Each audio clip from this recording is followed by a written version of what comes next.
Terima kasih pemirsa, Anda masih bersama kami dalam Berita Papua. Bagi Anda yang baru bergabung, kami akan sajikan kembali 3 berita utama hari ini.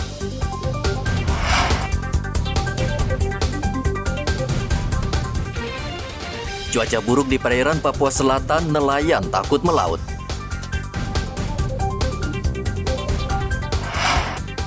Kapal asal Australia yang bocor di perairan Raja Ampat dipastikan tidak mencemari laut dan merusak terumbu karang.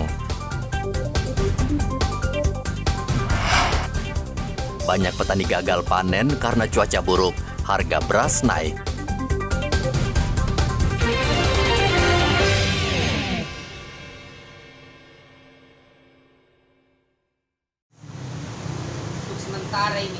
Harga beras di Merauke, Papua Selatan selama beberapa hari terakhir kembali naik. Kenaikan harga beras di sejumlah pasar rata-rata sekitar Rp1.000. Kenaikan harga beras dipicu gagal panen di sejumlah sentra penghasil beras akibat curah hujan yang tinggi. Banyak areal persawahan terendam air sehingga tanaman padi rusak.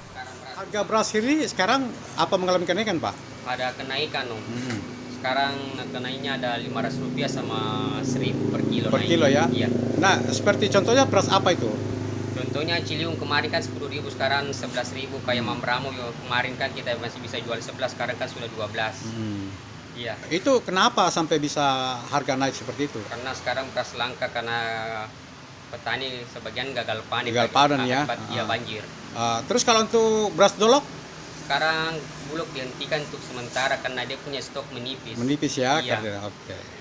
Kira-kira untuk prediksi Anda selaku pedagang beras, apa akan naik lagi harga beras ini? Jelas naik. Naik lagi ya? Iya, kalau tidak ada beras dari luar ini mungkin bulan depan kita tidak jualan beras ini kalau gitu. nggak ada dari luar beras. Iya, artinya beras impor dari dolok ya? Iya. Dari hasil pemantauan di sejumlah pasar, beras jenis Mambramo misalnya saat ini dijual Rp12.000 per kilogram. Beras jenis Ciliwung Rp13.000 per kilogram. Beras Impari yang sebelumnya Rp12.000 per kilogram kini naik menjadi Rp13.000 per kilogram. Pedagang menyatakan meski harga beras naik tidak mempengaruhi penjualan. Muhammad Ridwan melaporkan dari Merauke, Papua Selatan. Badan usaha milik negara di Papua Barat diminta memprioritaskan orang asli Papua dalam perekrutan pegawai.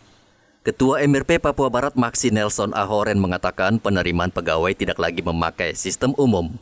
Karena jika sistem perekrutan dilakukan secara umum, orang asli Papua akan terancam.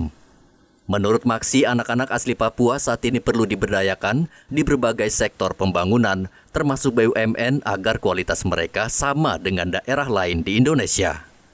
MRP Papua Barat sudah mengajukan permintaan untuk bertemu dengan Kementerian BUMN guna membahas hal tersebut. Ia berharap BUMN memprioritaskan orang asli Papua dalam seleksi pegawai BUMN dari jenjang pendidikan D3 maupun S1.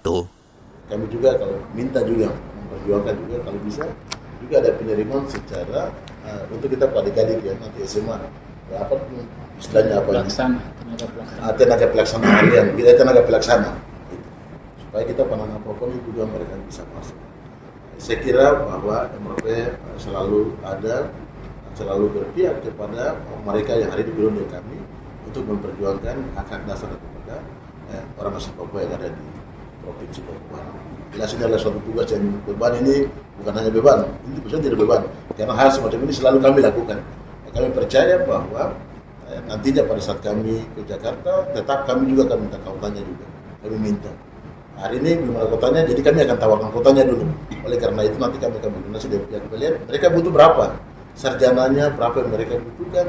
Sarjana tekniknya berapa yang mereka butuhkan supaya nanti mereka yang nanti menanggung pada kita di MRP sini.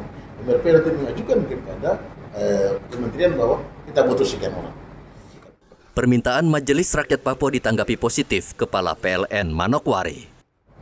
Dalam waktu yang tidak terlalu lama, artinya mungkin dalam bulan ini sudah ada pembukaan khusus, formasi khusus untuk orang asli Papua.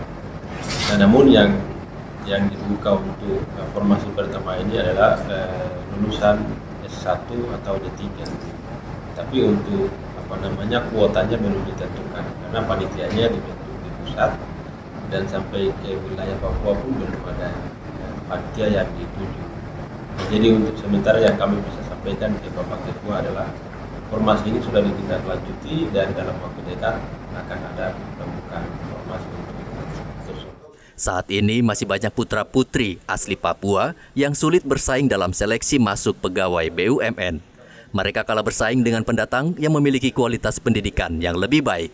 Pemerintah diminta memberikan kesempatan yang lebih luas untuk bekerja di BUMN agar kualitas SDM orang asli Papua bisa setara dengan daerah lain. Edi Musahidin melaporkan dari Manokwari, Papua Barat.